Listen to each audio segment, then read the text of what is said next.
Walk through your home right now and count how many sacred objects you have. Not decorations, not religious art for aesthetics, but actual consecrated items that serve as spiritual battlegrounds between your household and the forces trying to infiltrate it. Most Catholic homes display crosses, hang pictures of saints, keep rosaries on nightstands. But when you examine these items closely, when you ask yourself whether they've been properly blessed by a priest, whether you understand their actual spiritual function, whether you're using them according to church tradition, the answer reveals something uncomfortable. Your home might be filled with religious imagery while remaining spiritually unprotected. You've been treating sacred objects like home decor when they're supposed to function as weapons. Padre Pio understood this distinction with crystal clarity because he could see the spiritual realm most Catholics only sense. He knew which objects actually create spiritual protection and which simply make a home look Catholic. What you're about to discover will transform how you understand the difference between a house that looks religious and a home that functions as a domestic church, a fortress where evil cannot easily enter. Before you discover what these 7 objects are, you need to understand why most Catholic homes have become spiritually vulnerable despite being filled with religious items. The Church has always taught that sacramentals, blessed objects, carry real spiritual power when properly consecrated and used with faith. But somewhere along the way, Catholics began treating these items as decorations or good luck charms, rather than as what they truly are, extensions of the Church's intercessory and protective authority in your personal space. When you buy a crucifix at a religious goods store and hang it on your wall without having it blessed, you have a representation of Christ's sacrifice. When that same crucifix receives priestly blessing with the Church's official prayers, it becomes something more, a sacramental that carries spiritual efficacy. The difference isn't superstition. The Catechism explicitly teaches in paragraph 1667 that sacramentals prepare you to receive grace and dispose you to cooperate with it. They don't work like magic, but they do work. When properly blessed, when used with faith, when understood according to church teaching rather than personal preference. Your faith matters in this equation, but so does proper blessing. You can't bless your own objects and expect them to carry the same spiritual authority as items blessed through the Church's ancient prayers. The priest acts in persona Christi when he blesses sacramentals, invoking the Church's authority that Christ himself established. When you try to skip this step, when you assume any religious item automatically carries spiritual power, you're operating on sentiment rather than sacramental theology. Padre Pio was meticulous about this distinction. He wouldn't use religious items that hadn't been properly blessed, no matter how beautiful or expensive they were. The rosary connects your home to Mary's intercession through the prayer she specifically requested. Your blessed rosaries should be visible, accessible, used. A home where the rosary is prayed regularly becomes a home where Mary's presence is invited and honored. Demons flee from Marian devotion because Mary crushes the serpent's head. The medals, whether Miraculous Medal, St. Benedict Medal, or others, extend the saint's intercession into your daily life and your household's spiritual protection. These aren't decorations. They're tangible connections to the communion of saints, physical reminders that you're not fighting spiritual battles alone. The blessed candles wait for moments of particular need, storms, illness, spiritual attack, approaching death.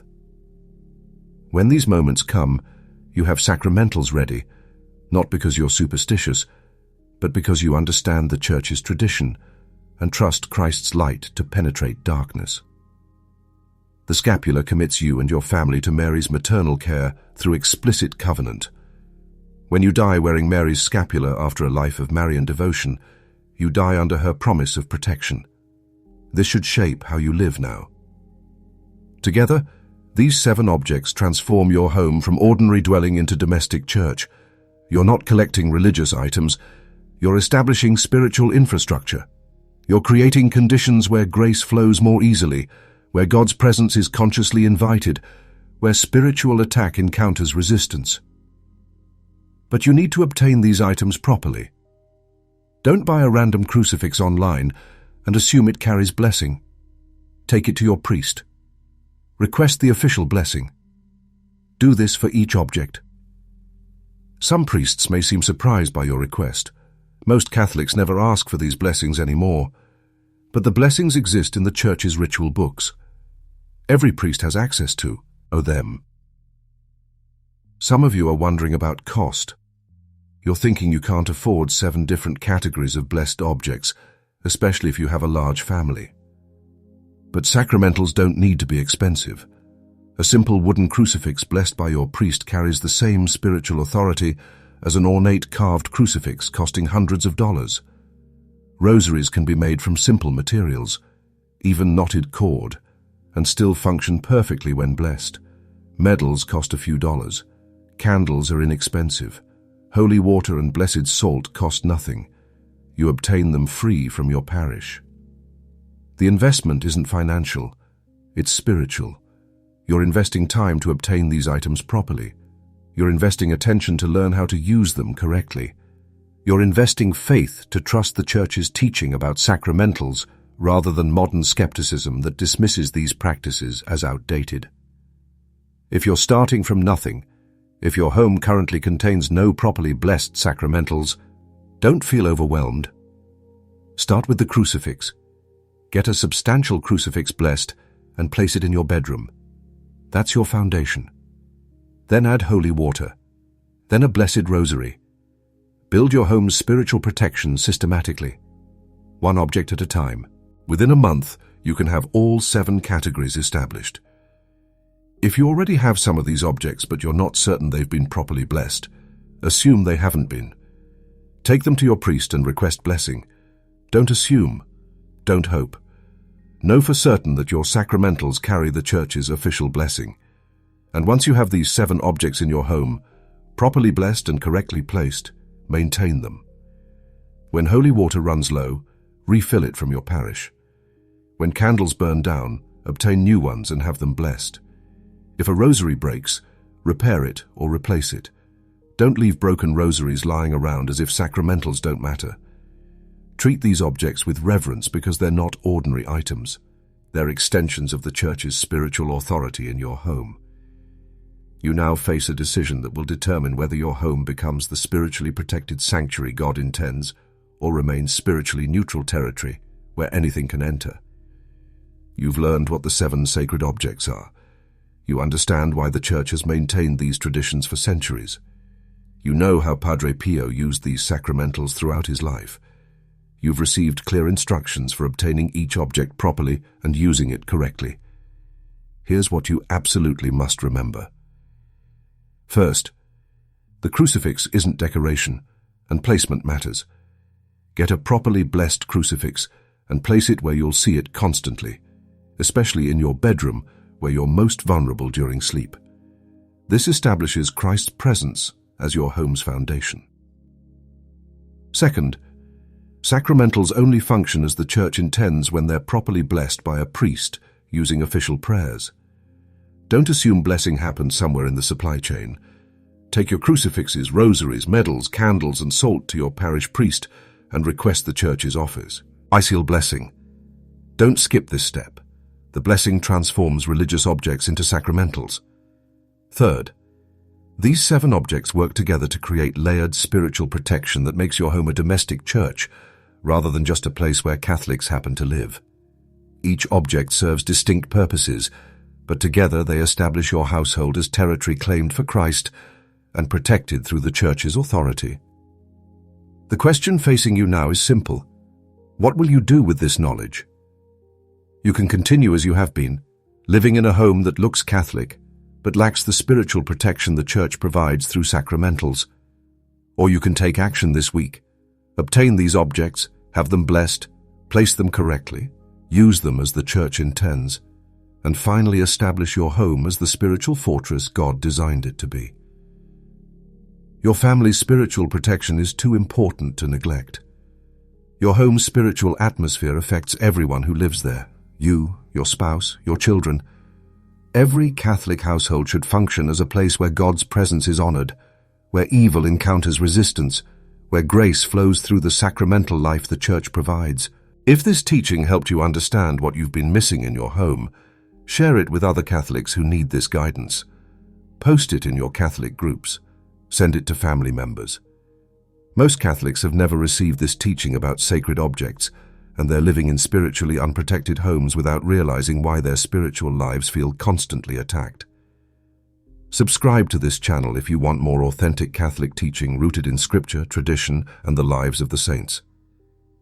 This isn't entertainment. This is spiritual formation that can transform your relationship with God and protect your family from spiritual harm. Click the notification bell so you don't miss future videos. Leave a comment below and tell me, which of these 7 objects does your home currently lack, and which will you obtain first? Your input helps shape future content that serves our Catholic community's real needs. May God bless you and keep you. May Padre Pio intercede for you as you establish these sacramentals in your home, and may your household become the domestic church God intended, a place where heaven touches earth, where prayer fills the air, where Christ reigns as King, and Mary watches over you as Mother. In the name of the Father, and of the Son, and of the Holy Spirit. Amen. He understood that the blessing changes the object's spiritual reality, not just its symbolic meaning. So as you learn about these 7 objects, understand that you're not collecting religious trinkets. You're establishing spiritual infrastructure in your home. Each object serves a specific purpose in the architecture of protection the Church has developed over 2 millennia.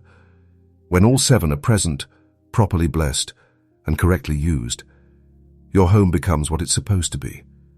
A place where God's presence is invited and honored, where spiritual attacks encounter resistance, where your family receives graces that flow through the Church's maternal care. The first object isn't negotiable, and if you only have one sacred item in your entire home, this must be it. But where you place it determines whether it protects you or merely decorates your wall. The crucifix stands as the primary spiritual anchor of every Catholic home because it represents the central reality of your faith. Christ's redemptive sacrifice. Not a bare cross, which emphasizes resurrection, but omits the suffering. The crucifix, with Christ's body displayed, because you need the constant reminder of what love actually cost, what redemption actually required, what evil actually did to God made flesh. The Church's tradition regarding crucifixes in the home goes back to the earliest Christian centuries, when believers marked their doorways with the sign of the cross to identify Christian households. By the Middle Ages, blessed crucifixes were placed above beds, over doorways, in every room where the family gathered. This wasn't sentimentality. This was spiritual warfare.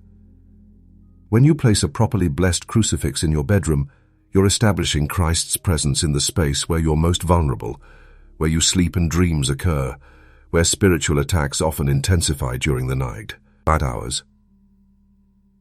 Padre Pio kept a large crucifix on the wall facing his bed. Every morning when he woke, his first sight was Christ crucified. Every night before sleep, his last image was the same. When people asked why he positioned it so deliberately, he explained that your first thoughts upon waking and your last thoughts before sleep shape your spiritual state. If your eyes fall on Christ's sacrifice before your mind fills with the day's worries, you begin from the right foundation. If your final conscious moment focuses on Christ's love demonstrated through suffering, you sleep under that reality's protection. But most Catholics hang crucifixes in aesthetically pleasing locations rather than spiritually strategic ones. You put the beautiful carved crucifix where guests can admire it in the living room, while your bedroom, where you spend 8 hours unconscious and spiritually vulnerable every night, contains no crucifix at all. Or you hang one so small and high on the wall that you never actually look at it, never meditate on it, never let it interrupt your thoughts with the reality it represents. Here's what you need to do. Obtain a substantial crucifix, not necessarily expensive, but significant enough that it commands attention. Take it to your parish priest and ask him to bless it using the Church's official blessing for crucifixes. Don't skip this step. The blessing matters. Then place it where you'll see it consistently, above your bed, facing you when you wake, is the tradition Padre Pio followed. If you have children, place blessed crucifixes in their bedrooms too. Mark your home's primary entrance with a crucifix, establishing from the threshold that this household belongs to Christ. The second and third objects work together as the Church's most ancient spiritual weapons, yet you've probably been using holy water incorrectly every single time you've blessed yourself. Holy water and blessed salt function as sacramental elements that the Church has used since apostolic times for purification and protection. But you need to understand what these substances actually are and how they actually work. Because most Catholics treat holy water like a religious version of hand sanitizer, casually splashing it around without understanding the prayers and authority behind its blessing. Holy water isn't regular water that a priest said a quick prayer over. The Church's ritual for blessing water, especially the solemn blessing used for baptismal water and holy water fonts, includes exorcistic prayers. The priest literally commands any evil influence to depart from the water and invokes God's blessing to make it an instrument of spiritual cleansing and protection. When you use properly blessed holy water, you're not performing a superstitious ritual. You're applying a sacramental that carries the Church's authority to sanctify and protect. But here's what most Catholics miss. Holy water loses its blessing over time, especially if contaminated with ordinary water, or if left open to the air where it evaporates and gets refilled repeatedly. That font you keep by your front door that you've topped off, with tap water for 3 years, not holy water anymore. That's diluted, possibly completely ordinary water that you're using as if it still carried blessing. You need a proper approach. Obtain holy water from your parish church. Most have fonts where you can fill small bottles. Keep it in a closed container to prevent evaporation and contamination. When you use it for blessing yourself, your home, or your family, use it intentionally, not automatically. Make the sign of the cross while actually calling to mind what that gesture means, invoking the Trinity, reminding yourself of your baptism, asking for protection through Christ's cross. Padre Pio used holy water constantly throughout his day. He blessed his cell, his chapel, his confessional. He sprinkled it on people who came to him reporting spiritual oppression. He taught his spiritual children to keep holy water in their homes and use it especially during temptation, during spiritual attacks, during times when evil feels particularly present. When someone complained that sprinkling holy water seemed too simple to accomplish anything against serious spiritual assault, Padre Pio responded that the devil fears simple sacramentals used with faith more than he fears elaborate exorcisms performed with doubt. Blessed salt works in partnership with holy water. The Church's blessing of salt also includes exorcistic elements, commanding any evil influence to flee and asking God to make the salt an instrument of preservation and protection. In ancient times, Christians placed blessed salt in the 4 corners of their homes to establish spiritual boundaries. They mixed it with food, not for flavor, but for blessing. They scattered it across thresholds to prevent evil entry. Modern Catholics have almost completely forgotten this practice. You use sea salt and Himalayan pink salt and fancy finishing salts in your cooking, but you've never once obtained salt blessed by a priest for spiritual purposes. You don't even know you can request this blessing, but you can. Ask your parish priest to bless salt using the traditional blessing. Some priests may need to look up the prayers because they're requested so rarely now, but the blessing exists in the Church's ritual books. Once you have blessed salt, keep it separate from your cooking salt. Use it intentionally. When you move into a new home, place blessed salt in the corners of each room while praying for God's protection. If you sense spiritual oppression in a particular area of your house, sprinkle blessed salt there. Mix a small amount with holy water to create what the Church traditionally calls Gregorian water, which carries both elements' blessings together. Padre Pio kept blessed salt in his cell and recommended it to people who reported demonic activity in their homes. He explained that sacramentals work not through the substances themselves, but through the Church's prayers and the user's faith. The salt doesn't magically repel demons, but when you use blessed salt with faith in Christ's authority and trust in the Church's intercessory power, you're creating conditions that make spiritual attack more difficult. You're establishing your home as territory claimed for Christ, rather than neutral ground. Your fourth essential object isn't just a prayer tool, it's a weapon that Padre Pio called the weapon because of what happens in the spiritual realm when you hold a properly blessed rosary in your home. The rosary serves obvious purposes that most Catholics understand.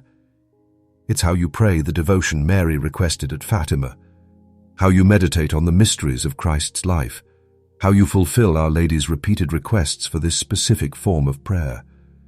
But the rosary's function extends beyond prayer time. A blessed rosary in your home, even when you're not actively praying it, carries spiritual significance. The Church teaches that blessed objects retain their sacramental character as long as they remain intact and are treated with reverence. This means your properly blessed rosary functions as a perpetual reminder to the spiritual realm that this household honors Mary and calls upon her intercession.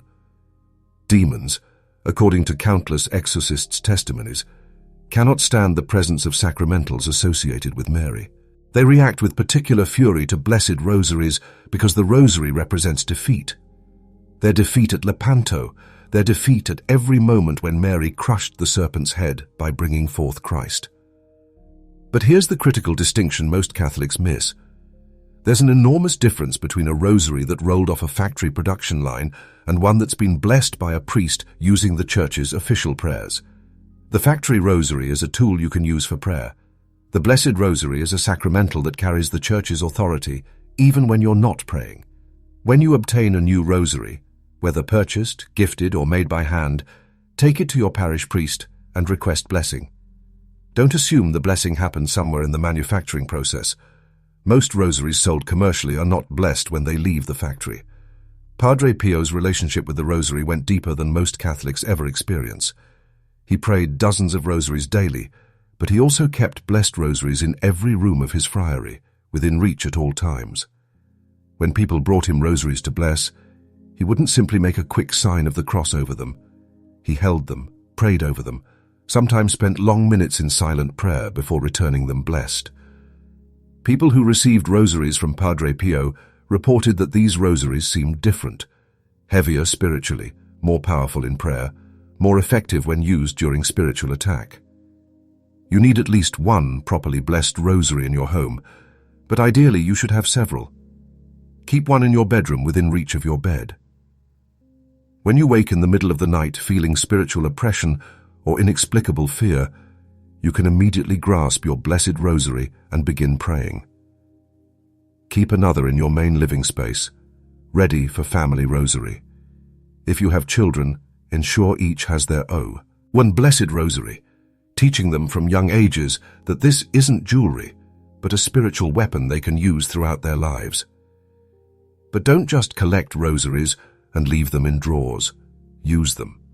Pray them. The rosary's power increases when you actually engage the devotion rather than simply possessing the beads. A blessed rosary that's never prayed is like a sword that's never drawn, still a weapon, but not fulfilling its purpose. Padre Pio told his spiritual children that the rosary is the weapon for these times because modern spiritual warfare requires the weapon Mary herself provided. You're living in those times. Use the weapon. The fifth object is so small that you might overlook its power. Blessed medals aren't jewelry. And when you understand what happens during their consecration, you'll never treat them casually again. Religious medals carry a history stretching back to early Christianity, when believers wore small crosses or engraved symbols to identify themselves to other Christians during persecution. Over centuries, the Church developed specific medals connected to particular saints, events, or spiritual purposes. Each properly blessed medal functions as a sacramental, an extension of the Church's intercession focused through that medal's particular association. The most powerful and widely distributed medal in Catholic history is the Miraculous Medal, given to St. Catherine Labouré by the Virgin Mary herself in 1830. Mary appeared to Catherine and showed her the exact design for this medal, promising extraordinary graces to those who wear it with devotion.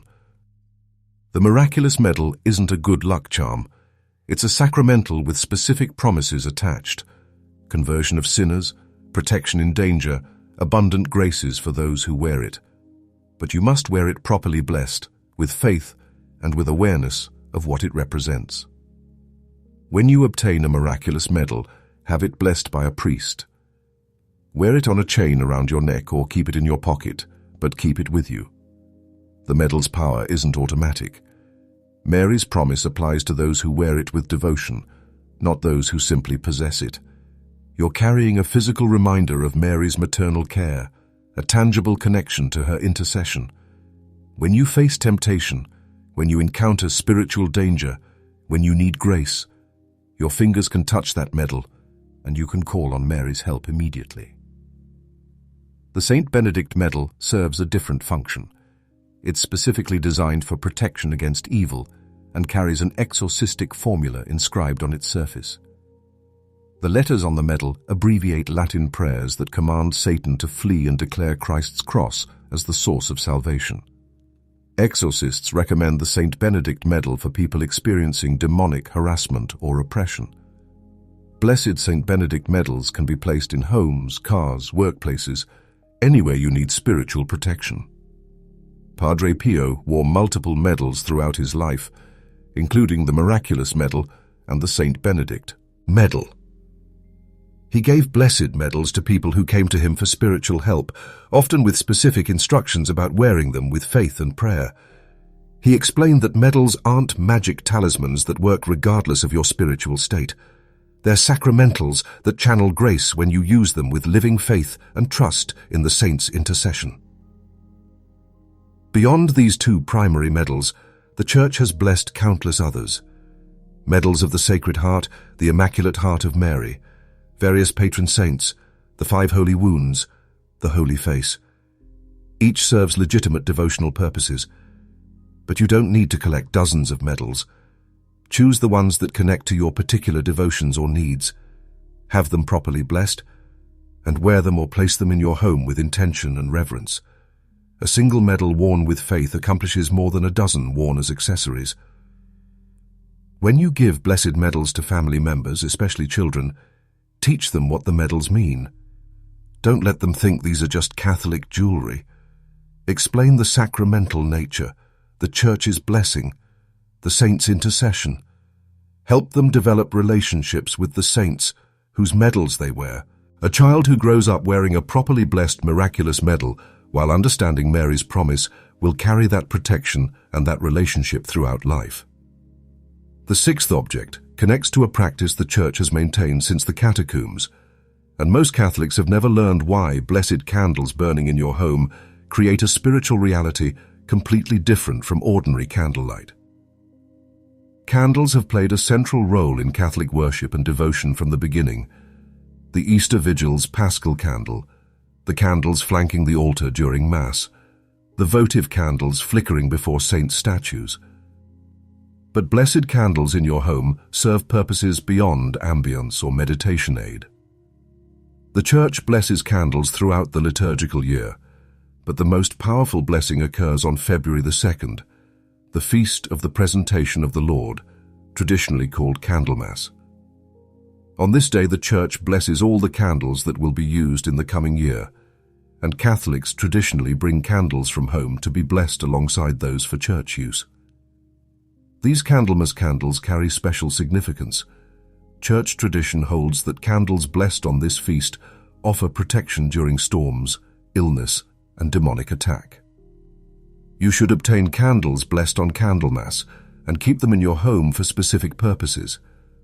Don't burn them casually for mood lighting. Save them for times of spiritual or physical danger.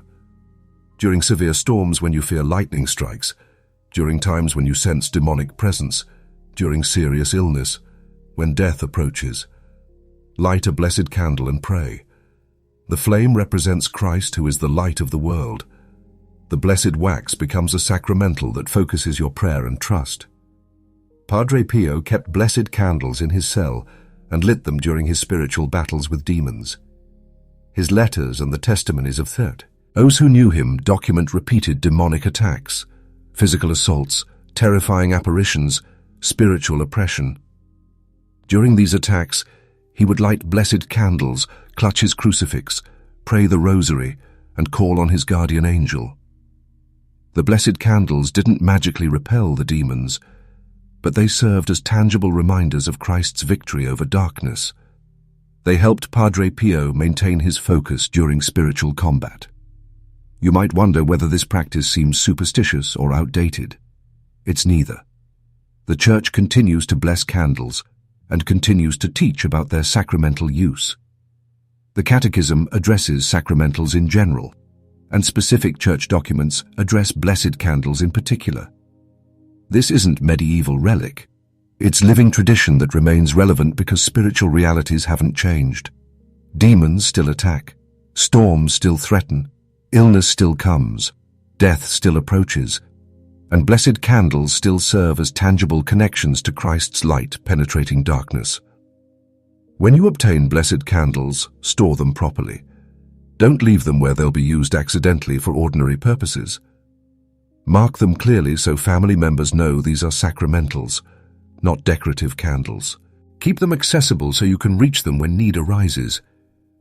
And when you do light them during danger or spiritual attack, light them with prayer, not silent hope, but vocal prayer calling on Christ's protection, naming the specific danger you're facing, asking for the intercession of Mary and the saints. Some Catholics keep vigil lights, the small candles in glass containers, burning continuously before home altars or images of the Sacred Heart. This practice is beautiful when done with intention, less meaningful when done from habit. If you maintain a vigil light, let it serve its purpose, keeping you mindful of Christ's constant presence, providing a prayer focus when you pass by, reminding you that your home's spiritual heart should be oriented toward God. The seventh object carries one of the most extraordinary promises ever given by heaven to earth, yet most Catholics wearing scapulars have never been properly enrolled and don't understand the conditions attached to Mary's guarantee. The brown scapular of Our Lady of Mount Carmel stands among the Church's most powerful sacramentals, not because the cloth itself contains power, but because of the promise Mary made to St. Simon Stock in 1251, "Whoever dies wearing this scapular shall not suffer eternal fire." Read that promise again carefully. Mary guaranteed that those who die wearing the scapular will not go to hell.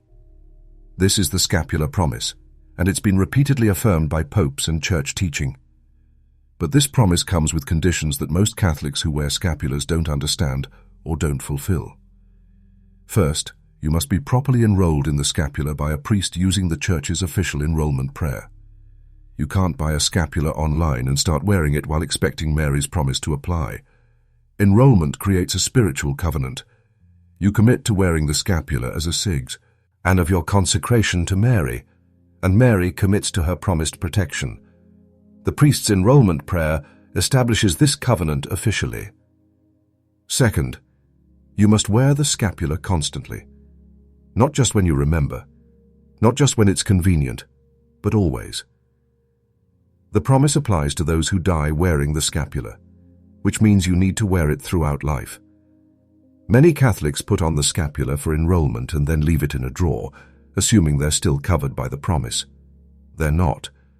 Mary's promise is to those who wear the scapular, not to those who merely own one. Third, you should live according to your state in life, maintaining your Catholic faith, fulfilling your duties, growing in holiness. The scapular isn't a free pass to sin with impunity, it's a call to deeper devotion. Mary's promise protects those who wear the scapular as a genuine sign of consecration to her, not those who treat it as a magical protection while ignoring God's commands. The Sabbatine privilege adds another dimension to the scapular's promises. Traditionally, this privilege promised that Mary would free those who wore the scapular from purgatory on the first Saturday after death, though Church interpretation has evolved to present this as Mary's special assistance to scapular wearers in purgatory rather than guaranteed release on a specific day.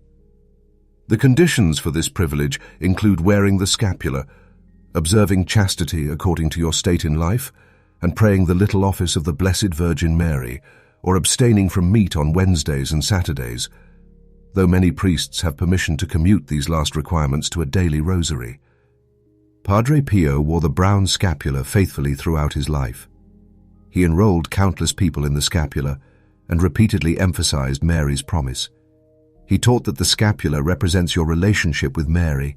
Wearing it means you recognize her as your spiritual mother and trust in her intercession.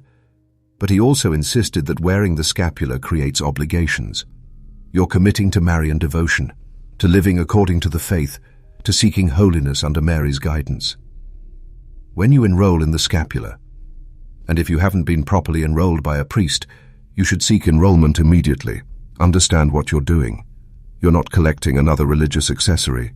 You're entering a spiritual covenant with the Mother of God. She promises protection that extends beyond death itself. You promise faithful wearing and devotion. This covenant should shape how you live. The scapula's role in family protection extends beyond individual wearing. When parents and children all wear properly blessed scapulars after proper enrollment, the entire household exists under Mary's particular care. You're establishing your family as explicitly Marian, seeking Mary's intercession not just individually, but collectively. This creates spiritual protection for your home that functions through Mary's maternal mediation. Now you know what the 7 objects are, but knowing isn't enough. You need to understand how they work together to create what the Church calls a dome, stick church that functions as spiritual fortress rather than just a place where Catholics happen to live. Each of these 7 objects serves distinct purposes, but together they establish your home as territory explicitly claimed for Christ, protected through Mary's intercession, defended through the Church's sacramental authority. The crucifix anchors everything. It establishes Christ's sacrifice and victory as the foundation of your household's spiritual reality. Every other sacramental points back to the cross, draws power from the cross, means nothing apart from the cross. When you place that blessed crucifix in your bedroom, over your door, in your common spaces, you're declaring that this household exists because of Christ and for Christ. Holy water and blessed salt provide active means of protection and purification. When temptation intensifies, when you sense spiritual oppression, when your home feels spiritually heavy, you can immediately respond using these sacramentals. Bless yourself with holy water while invoking the Trinity. Sprinkle blessed salt in areas where you sense darkness gathering. You're not performing magic. You're using the tools the Church provides for spiritual hygiene and protection.